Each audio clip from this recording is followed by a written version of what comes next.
So guys, we all know that Anambra State has been in the news as regards to insecurity. I mean, the level of things happening in Anambra State is alarming. And guess what?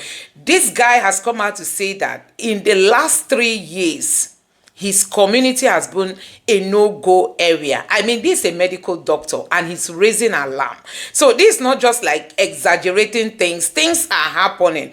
And why people are raising this alarm badly is because, like we always tell you guys, that we have a professor, an ex-CBN governor, an economist, a consultant, somebody well respected by Ndigbo. He's the one in charge of Anambra State, and guess what? Things are getting worse. You need to listen to the cry of this guy. He has come out to raise alarm that they could not even afford to go, bury his own person because of the threats in his own community. In short, I don't need to talk too much. Just take your time, watch this video, and you are going to also see what Ojuzo is saying about insecurity in the South. Is because I tell you, things are getting worse in Igbo land, especially in Anambra State. It is now becoming a no-go area. Like this person tweeted and said, Pit and Bar is everything everyone thought Soludo would be. That Pit and Bar is everything everybody thought Soludo would be. Because so many people so much trusted in Soludo, full confidence. But guess what? Pit and Bar is outperforming Soludo. So guys, I'm just going to allow you to listen to what this guy has got to say. And also what Senator Ojuzo got to say about Ala-Igbo. Just take a look. Good day, friends. Today I want to talk about my village. For like a week I've been struggling. Should I make this video? Should I keep quiet? Should I speak? Should I keep quiet? I said no, I need to speak. I'm not known to keep quiet in issues like this. If it concerns some other people's village, I'm going to speak. Ezike Paul Tobechukwu does not have a village currently. Listen to this video and share it. If you're from Anambra State, Enugu, Imo, Ebonyi, Abia State. I'm from Anambra State. My village is Lilu. L-I-L-U. L-I-L-U. Lilu is a village in Ihiala local government area. It's a town, of course. It used to be a town. Now it's a desert. Lilu is a town in Ihiala local government area of Anambra State. Ihiala is the last local government you pass through before you leave Anambra State and proceed either Ngbede Imo State through the express or by the bypass of Ihiala, Olo in Imo State. So my village is in a border state of Imo State and Anambra State, Lilu. The last time I traveled to my village, this is a very disappointing statement, but I need to say it because I'm not the cause of the problem. But I want to use my platform that I have because I've not heard this go into the media. It's like people are closing it from going out. But I'm here to scream it out. For the past 3 years, a lot of people from my village have not gone home. The last time I visited my village, I think that was 2020 February for a program. Since then till now, the insecurity in my village is making me not to go to my village. My village. We talk say if you get problem fast, you go run go your village. Right now, no get village. All these risks they take, they talk about people. My village now, they under siege. No, when they talk of kidnapping, insecurity in Anambra State, I'm coming in another video because Anambra State as a full state does not have security. The governor Soludo is aware of it. Soludo Chukwuma, professor, is aware that there is no security in Anambra State. I'm coming with proof in another video, but make I talk about my village first. Charity begins at home. Some time ago, we buried my grandma. Why didn't I post videos of the burial on social media? Because nobody could gather.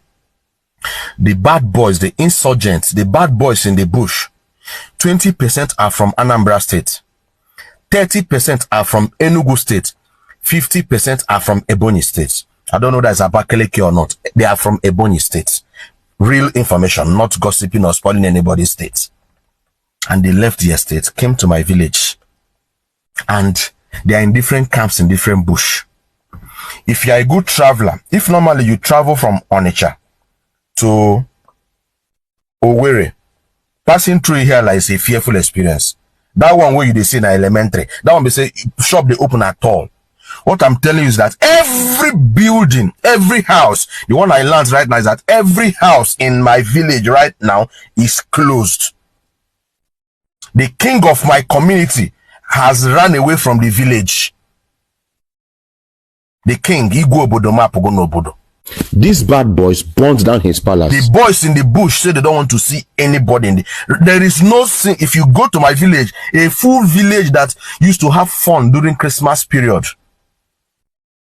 Last week here, one of my uncles, Emekoli Kenyi, they buy him, removing head. My uncle, I know him. The guy, they try make peace, no peace.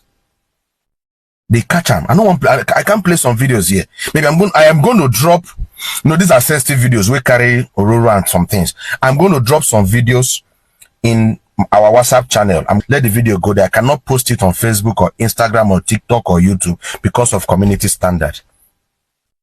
I know get village as I do so. If you want to, nobody have done marriage in my village for the past 3 years. Nobody. If you want to marry again now from my village, they go need. Have you people wondered sometimes why some rich men they carry their wedding, marriage, burial out from some part of Anambra state into Oka, Onitsha, Asaba? Have you wondered? This is the reason. I don't know why they are not doing anything about it. The politicians are quiet. The big business moguls are quiet. I am speaking so that they can take action. You can't keep on running off from your village. You can't keep on developing other people's town and village, and your village is a desert. When I went to the village, we had to even negotiate with the bad. You need to negotiate with the bad boys for you to come and bury. We buried the 97-year-old great-grandma. That woman is a great-grand, my grandmom. She's my grandmom and I have children. And she has many great-grandchildren. We buried her like a 6-year-old child. You cannot play, as in canon. You cannot play canon. You can't play music. You can't cry. The boys in the bush are controlling what is happening. I'm using this opportunity to call on the Commissioner of Police, Anambra State, CP Nnage Obono Itam. Lilu needs your help. Lilu needs your interference. The ABGA chairman of Ihiala local government area, Engineer Anna Yochuku Ojiako, Lilu, a village in the local government you represent, Adagaziaga, Utogohia. All the beautiful buildings in Lilu right now have been burnt down, broken with stones. The boys don't burn down some buildings. They live for some buildings. All the wires, electric wires has been taken off. They don't carry them. They don't sell them.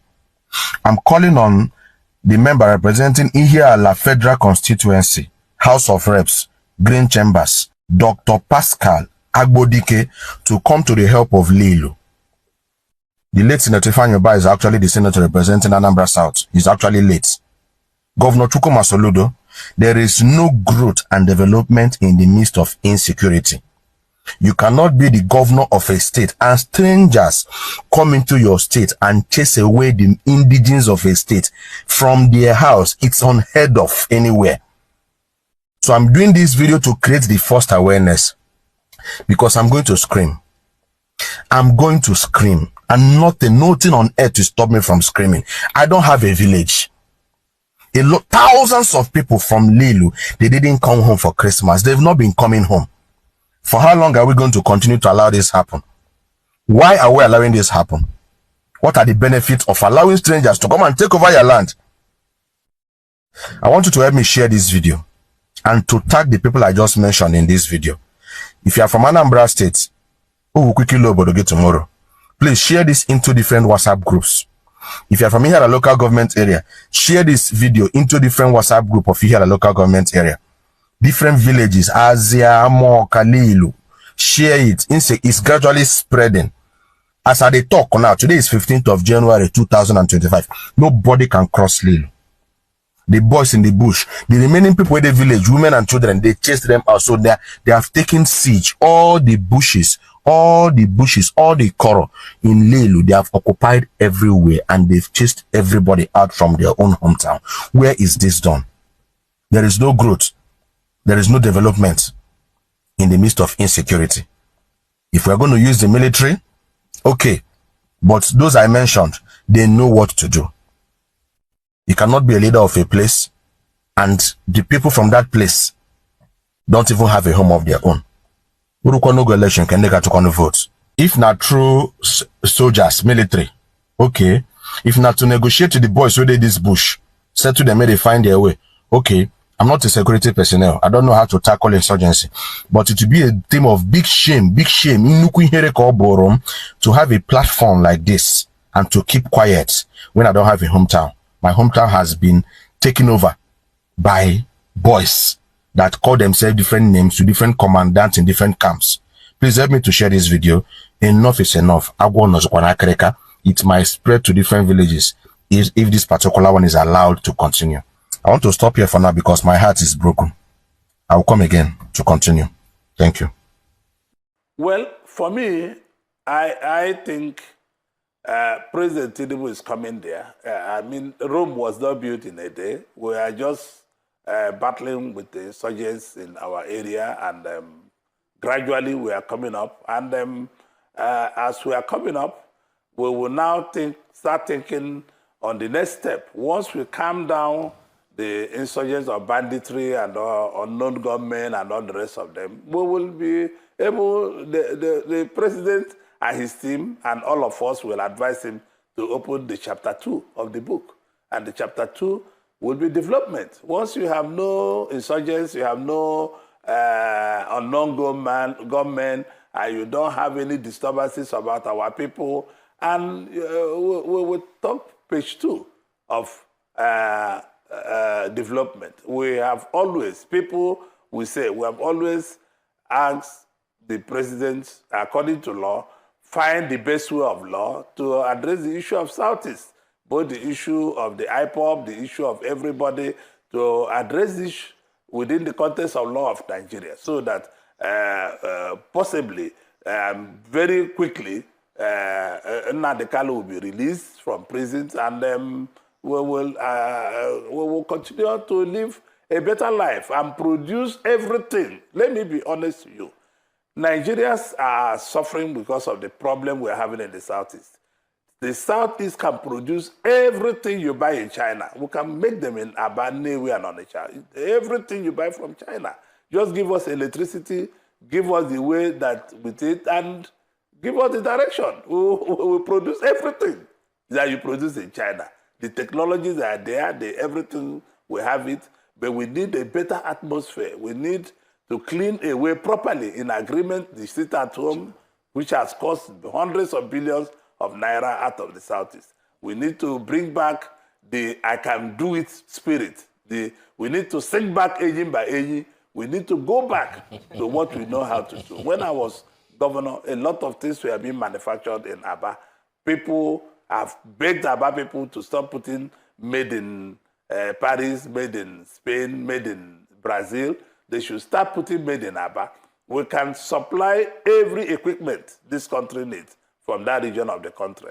I'm not, President Ndigbo himself knows this, because I can tell you twice he slept in Abia when we were governors, he slept in Igbere, and he saw it himself, and he respects that, I'm sure. Once we have good atmosphere, the president will come back to do the needful in our zone. And I'm praying that both the lawyers of Nnamdi and the courts, they should speed up and make sure that it's released according to law of Nigeria. Because I'm sure the President Ndigbo will always live to respect the judiciary. People are calling him to intervene. Yes, he will intervene, but through the judiciary.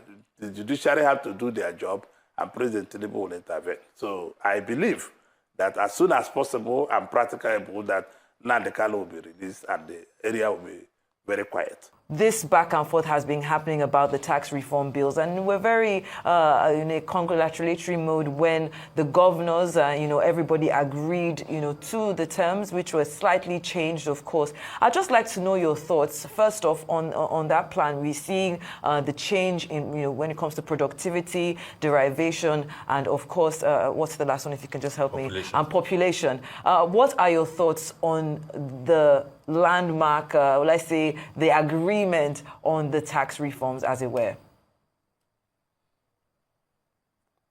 Thank you. Thank you, Steve, and thank you, Shay. I want to thank you people for having me over this morning, and I believe that the governors have just done the needful by doing what I feel. They have done what was just, and I listened to them one after the other. I've always said from day one, this bill was presented in the National Assembly. I said the bill was progressive, but needed us to expand discussion, because we need to expand discussion with other people. Most of the laws we are using today in Nigeria, they are very obsolete. They are gone. They are not functional laws. They are not laws that we should continue using in the 21st century. And in a place that you want to remodel and reposition the economy, if we do not do what we are trying to do today, we'll be left behind. We started with countries like Indonesia, Malaysia, Singapore, and all the rest of them. Look at even Vietnam yesterday. So they've all left us. They've left us behind. And I believe that we should be sincere in what we are doing. I congratulate the governors, and I was more interested and more fulfilled when I had the governor of Nasarawa State the other day in a show in another sister channel that was praising the bill and saying that, but there's nothing wrong with the bill. The problem was just Nigerians do not read, they do not listen, they do not focus on issue to know what is wrong. I must congratulate the author of the bill, that President Ahmed Tinubu, and also Professor Yedele and the chairman of FIRS, Mr. Zacchaeus. So I believe that this bill is good for all Nigerians. It's not political, it's not sectional, it's not anything.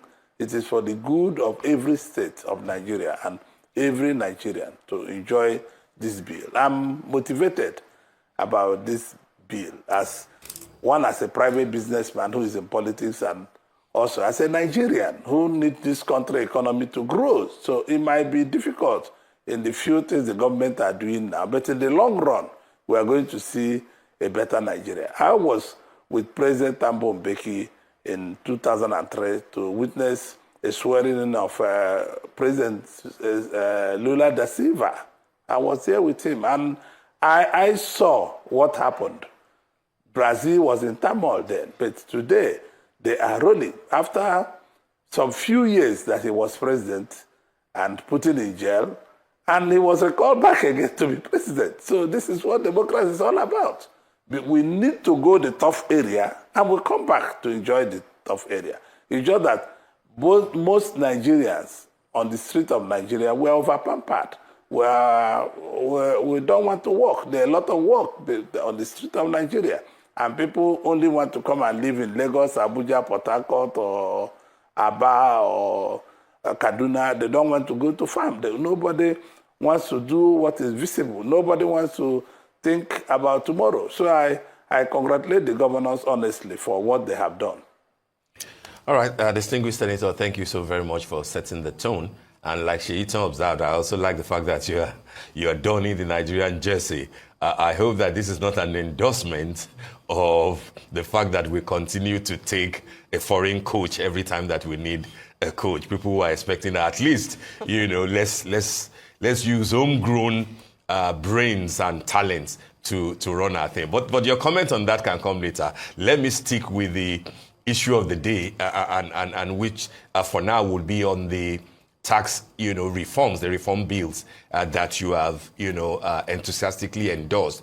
But I'm interested in knowing what your specific thoughts are regarding the area of the VAT sharing that the governors, that's one of the key highlights of the proposition of the Nigerian Governors Forum. As you are aware, sir, the current sharing formula of the VAT as at today is 20% for derivation, 50% on equality, and 30% based on population. What the bill is proposing, which of course will be what the president wants and what the committee that is set up, also wants, is to move up to 60% the question of derivation, so that those who are making the money for government can get something commensurate from what they are putting in the general purse. And then they propose 20% each for equality and population. What the governors have now done is to say, no, you can't do that.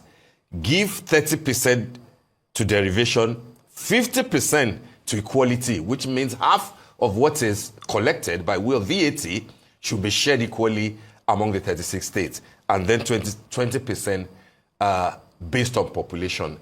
Are you satisfied with this type of thinking? Are you satisfied, sir, given the fact that these bills will, are still with the National Assembly and you will have the last say on it? Is this your idea of fair, balance, and rewarding productivity, the way that the governors have presented at least the sharing formula for the VAT? Thank you, Steve. I also believe that the people in the National Assembly have the last say. But let me be honest with you. The governors have already set the tune rolling. And there's no two ways about doubting what the governors have done. If you can rewind one of the interviews I had with either Ruben Akpati or somebody in this channel, I can't remember who now, I was looking at the way the governors were thinking that equality should be 50% and derivation should be 30%, and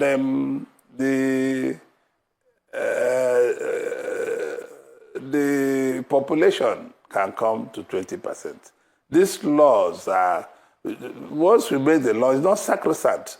This VAT sharing is a very little thing in what is inside the bill. The bill is more beneficiary to Nigerian people than the sharing formula. So I think the governors have just gotten it slightly right, but I cannot say, in my opinion, yes, I think it's a starting point for discussion. And both the National Assembly, both houses of the Senate and the House of Representatives will start looking at it at that level. I think the president should also know that why I was saying before, in the past few months, I've always been saying the bill looks good, it's progressive, but we need wider discussion. These are part of the wider discussion. And I will expect the governors to go further down to discuss with the people on the street, people in all departments of their state. So this is politics, because you see, this is not the law itself, but sharing formula is politics, and the politics will come behind it, and this is what the governors have done.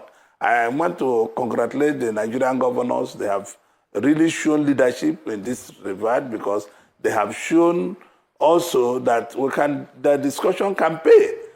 We have been saying it. If initially, when President Ndigbo wanted to get this bill into National Assembly, enough consultation were made. President Ndigbo means well, and his advisors, like the Professor Yedile and Mr. Zach, they all also means well, but they needed to do a wider consultation. And the Senate President was very special in this bill by sending it quickly to public hearing. And the public hearing is the only way we can get the feelings of the people.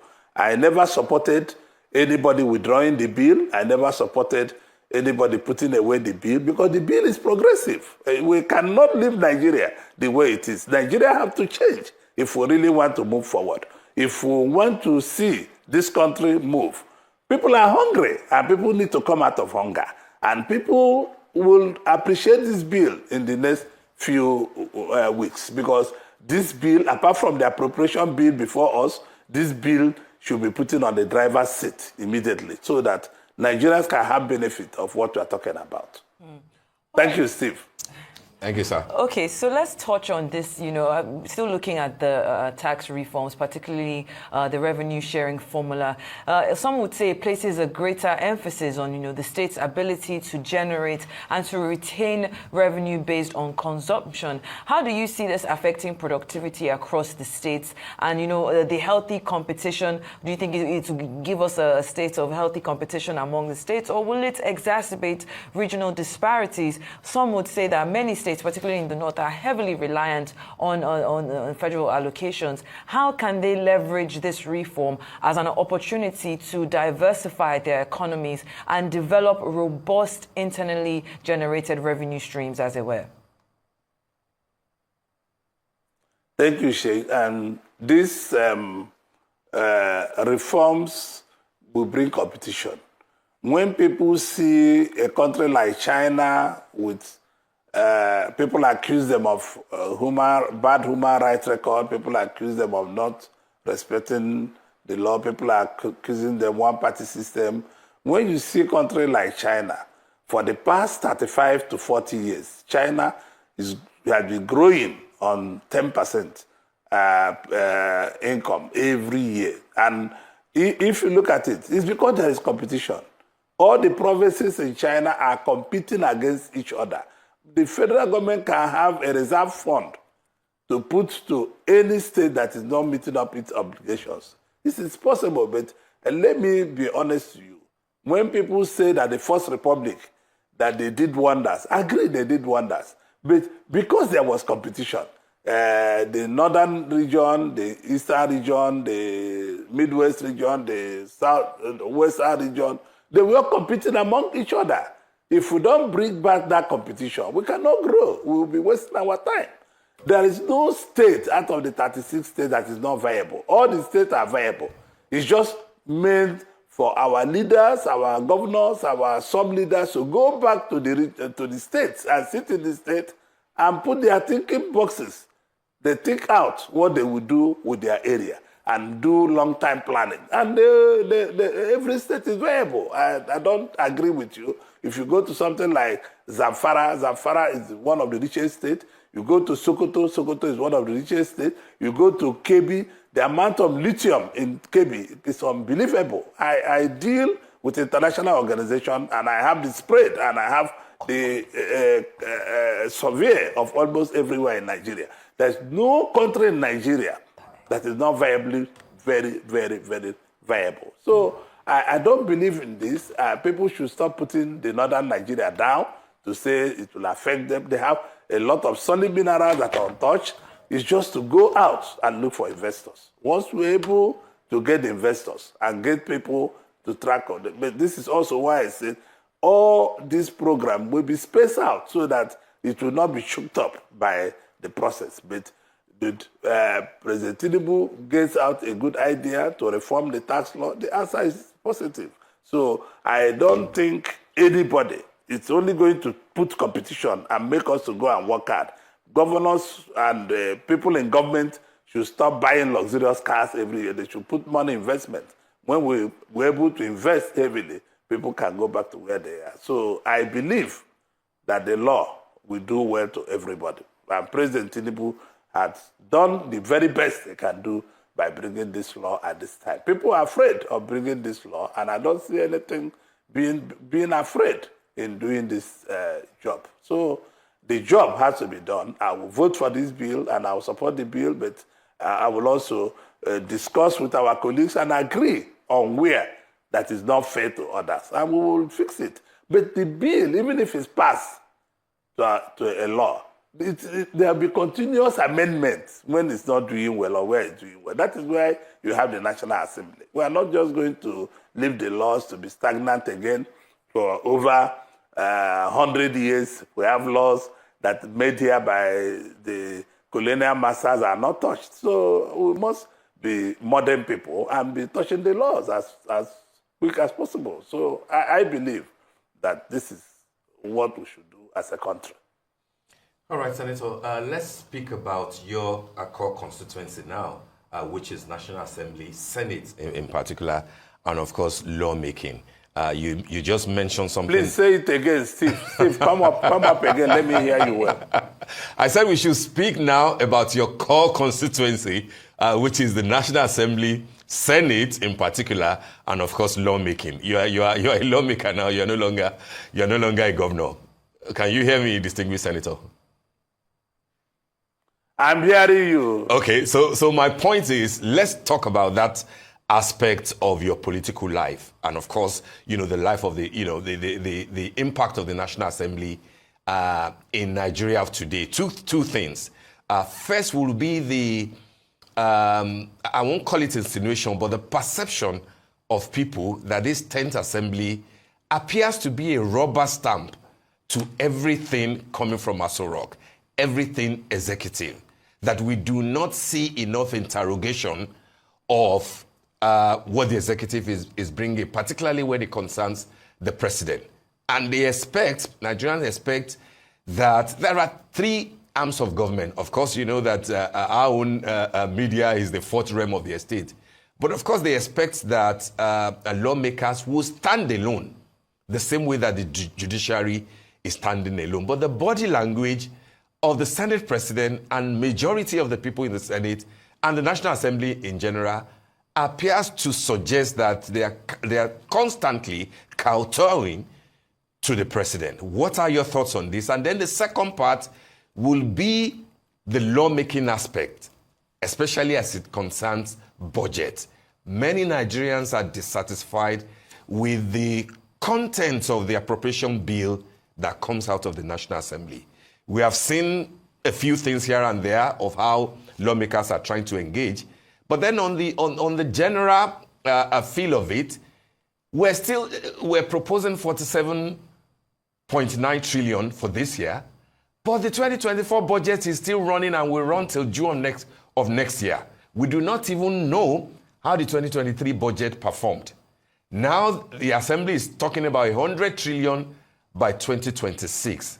What are your thoughts? This is you saying that instead of buying vehicles, etc., use money to better the lives of Nigerians. But how are you, sir, engaging with the problematic content of practically all the agencies and ministries of government when it comes to allocation of funds to projects that they are bringing to the National Assembly, for approval? What are your thoughts on all this, sir? Well, first of all, Steve, let me be honest to you. We are not stooge to anybody. We are not sitting on anybody's way. We are very independent, and we have shown it many a times. We cannot come out to start fighting the executive, and every now and then there'll be a problem in there. We have a backdoor of disagreement and agreement. So the president himself have done a lot of consultation among the senators, sometimes among the leadership of the National Assembly, and we are not some, what do you call it, rubber stamp. I'm not sure I'm one. Steve, you know me very well from when I was governor. You know me very well, so I'm not somebody anybody can tell you about. I always disagree when it's for Nigerian people to benefit. I always say, no, this is not good. Whether it's a president or not president. President Ndigbo also knows that I tell him nothing but the truth, and I tell him the way I feel. Anytime I see him, I tell him there's hunger in the land. We need to fight for it. He says, yes, I know. I know there's hunger. We are fighting to reverse it. So this is the issue. I'm not sure the National Assembly will rubber stamp as the people are looking at it. The issue is that we have a problem in the country. We are trying to give the executive every help they can get from us in terms of lawmaking to make sure that we speed up the process of people getting better day or better life to live so that people can feel the government. So if disagreement, we have not done anything. We have not, if I tell you so many things we have disagreed with President Ndigbo, you'll be shocked. It's just that we don't want to make your constituency to be happy to see the executive and the legislature fighting. We have disagreed on many occasions, and we kept it. This is where you always see the Senate and the House of Representatives calling for a closed session. We drive away your people, we discuss the issue, we say, take back this to the president, or let's go ahead and do it. There are many times Senate presidents have done that. There's many times the Speaker of House of Representatives have done that. But we cannot continue letting you people to make Senate and the House of Representatives to be a laughing stock, where every time we are fighting the executive. We are not in the fighting mood. We are in the repairing mood. We want to repair things so that Nigerian people can have the benefit of democracy. This is why, on that note, we cannot come out. I don't even listen to people. Ask your colleagues that have interviewed me many times. I say the way it is because I am not looking at anybody's face. And the Senate president have done his best by putting his colleagues together to be able to make sure that we come out of hunger. In terms of us, we are not going to implement these laws. Our duty is to just make these laws. Executive and their team will find a way to implement it. If you have given us the seat of implementation, we will implement. Our duty is to approve what we feel that is right for Nigerian people, what we feel is right for the executive and the judiciary, and leave it for them to go and implement. It's not for us to implement. That is why Nigerian people should stop blaming us. And this is why you see I hardly talk about my constituency, which is the legislature aspect of the government. Because when I was in the executive, I never knew that the legislature is as deep as you think. You are telling me about making a budget. Let me be honest with you. For the last 1 week, I came back from Christmas holiday. I've stayed in National Assembly from 8 a.m. to 11 p.m. every day. And people still think we're doing nothing. I mean, it's not fair. We sat, and you can see all disagreements. We are not a rubber stamp, for God's sake. We can see all disagreement between the executive and the legislature. You people just showed what happened between the Inspector General of Police and some members of the National Assembly. That should show you there's nobody being stampeded by anybody because they ask questions, they disagree, and we agree. Disagreeing with the Inspector General of Police do not mean that what the Inspector General of Police was saying is not right. But he further came out. I respect the Inspector General of Police. So further went back to his office to address a little press conference to clarify issues. So you can see we always disagree, Steve and Shane. We always disagree, but we don't come out to fight. I don't, especially in the upper house. We are elderly people, and some of us have been governors, some of us have been ministers, some of us have been this and that. We don't usually come out to disagree the way that will make your constituency, which is the press, very happy. No, we disagree to agree, and we agree to disagree. We always have our mood of the way we disagree with them.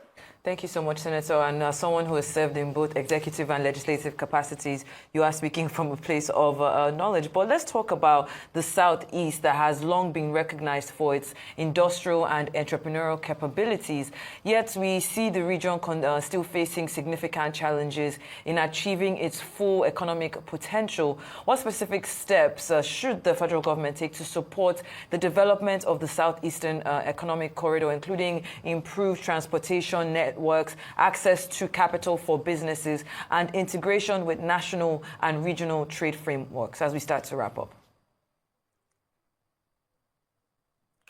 Well, for me, I think President Ndigbo is coming there. I mean, Rome was not built in a day. We are just battling with the insurgents in our area, and gradually we are coming up. And as we are coming up, we will now start thinking on the next step. Once we calm down the insurgents of banditry and unknown gunmen and all the rest of them, we will be able, the president and his team and all of us will advise him to open the chapter 2 of the book. And the chapter 2 will be development. Once you have no insurgents, you have no unknown gunmen, and you don't have any disturbances about our people, and we will talk page 2 of development. We have always, people will say, we have always asked the president, according to law, find the best way of law to address the issue of Southeast, both the issue of the IPOB, the issue of everybody, to address this within the context of law of Nigeria, so that possibly, very quickly, nnamdi will be released from prisons, and we will continue to live a better life and produce everything. Let me be honest with you. Nigerians are suffering because of the problem we're having in the Southeast. The Southeast can produce everything you buy in China. We can make them in Aba, Newe, and Onitsha. Everything you buy from China. Just give us electricity, give us the way that with it, and give us the direction. We produce everything that you produce in China. The technologies are there, everything, we have it, but we need a better atmosphere. We need to clean away properly in agreement the sit at home, which has cost hundreds of billions of naira out of the Southeast. We need to bring back the I can do it spirit. We need to sing back aging by aging. We need to go back to what we know how to do. When I was governor, a lot of things were being manufactured in Aba. People have begged Aba people to stop putting made in Paris, made in Spain, made in Brazil. They should start putting made in Aba. We can supply every equipment this country needs from that region of the country. I'm not, President Ndigbo himself knows this, because I can tell you twice he slept in Abia when we were governors, he slept in Igbere, and he saw it himself, and he respects that, I'm sure. Once we have good atmosphere, the president will come back to do the needful in our zone. And I'm praying that both the lawyers of Nnamdi and the courts, they should speed up and make sure that it's released according to law of Nigeria. Because I'm sure the President Ndigbo will always live to respect the judiciary. People are calling him to intervene. Yes, he will intervene, but through the judiciary. The judiciary have to do their job, and President Ndigbo will intervene. So I believe that as soon as possible and practicable, that Nnamdi will be released and the area will be very quiet. All right, very quickly, sir, before we let you go, just 2 quick questions. First will be, what role do you think that your Ohanaeze Ndigbo can play in the sort of renaissance for the Igbo nation, for the Southeast development that you spoke about? You used Eyin by Eyin just now. So Senator Azuta Mbata has just been appointed, as you're aware, as the President General of Ohanaeze. What role do you think that they're able to play, in this renaissance? And then secondly, I would like you to reflect, a bit on the class of 1999 to 2007 governors, of course, which you came out from. I believe that at that time, you were probably the youngest in that class. But interestingly, that class has now produced a sitting president. That class has produced a secretary to the government of the Federation. You are a member of that class and you are in the Senate. So you can conveniently say that you are the ruling class in the last 25 years of Nigeria's political history. Do you think that you guys have done well? What areas do you think that you can use to show example to Nigerians that you mean well for their welfare? Well, let me start from Ohaneze and Senator Azunta Mbata have just been made president of Ohaneze, and I congratulate him sincerely. I was in Igbere the day it was on, and I made a call to him, congratulating him for being elected. I'm sure having his exposure, he's a businessman like me, and he's well exposed. He was a senator in the Nigerian Senate, and he is not a very local person. So he's a cosmopolitan person. I'm sure he's going to drive Ohaneze out of politics and drive them to social cultural activities and negotiation for the Igbos instead of playing politics. And I know in Senator Mbata very well. He will keep away from politics with his leadership to be able to package Ohaneze what we should be, have direct discussion with people. And I believe also that our zone, as you said, will benefit a lot from the new leadership of Ohaneze, because almost all the governors, from the progressive governors, Chairman Hope Uzodinma, to my own governor, Alex Uti, to Peter Mba, to Wufere of Ebonyi State, and to Soludo of Anambra State. All of them are all totally endorse him. So his leadership is not in question, and I'm sure he's going to do a lot of job for the not only Igbo nation, for stability of Nigeria. And you asked me about our state. Yes. Our set of governors, we have not totally been in leadership. This is the first time we are taking the helm of affairs. And you can see the reforms that are coming by President Nnamdi Ndigbo. We are very lucky. We produced the first president, President Yaradua. And we're also producing President Tinubu and the Secretary to Government. We are two senior senators in the National Assembly, myself and Senator Adamu Alero. He was also in that class. So our class have done very well because we are sincere to what we can do for Nigeria. We are very, very sincere for what we can offer to Nigerian people, but the opportunity is just coming at a very difficult time. And this is why we're advising our classmates to make sure that they do thorough reform that will bring economic prosperity to Nigerian people. The way the prosperity is in my heart, yes. I wish that President Tinubu will listen to every script we want him to follow, and we will change Nigeria in the next 4 years. Because President Tinubu is very bold, and he had the boldness to do it. And once you have the boldness, you'll be able to implement it.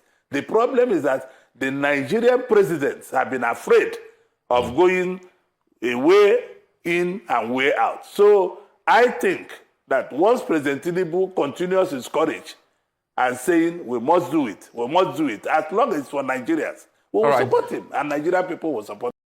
So guys, you have seen it for yourself. Things are not going well in Igbo land. I mean, things are not going well. People are raising alarm because of the level of insecurity.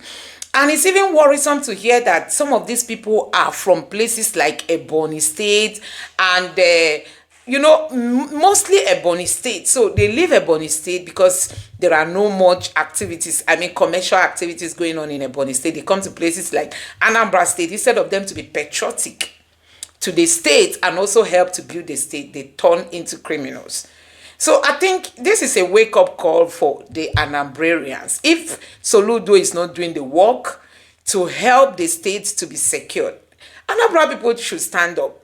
Stand up and do your work. Flush out all the people that are coming from neighboring states to come and destabilize Anambra State. See, like somebody said, Anambra is very, very important to Igbo. In case you don't know, Anambra is vital to the Igbo land.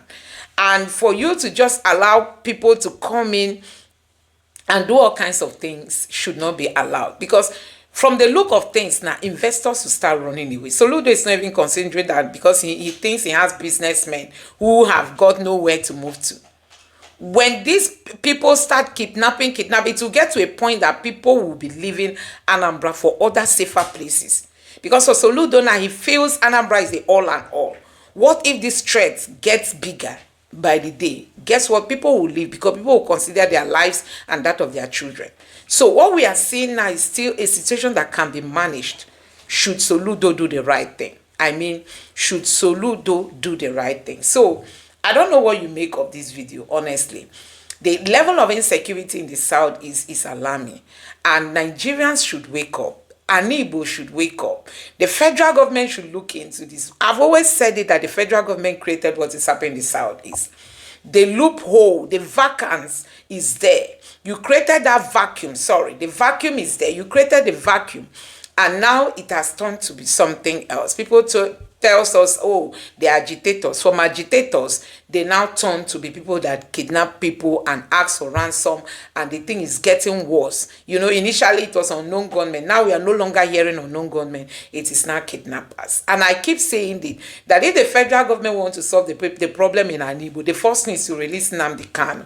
And let's see the excuses they will give again as to why they are causing all this mayhem in the state. So guys, let me know what you think about this in the comment section below. Please don't forget to subscribe to the channel and turn on the notification bell. Thank you.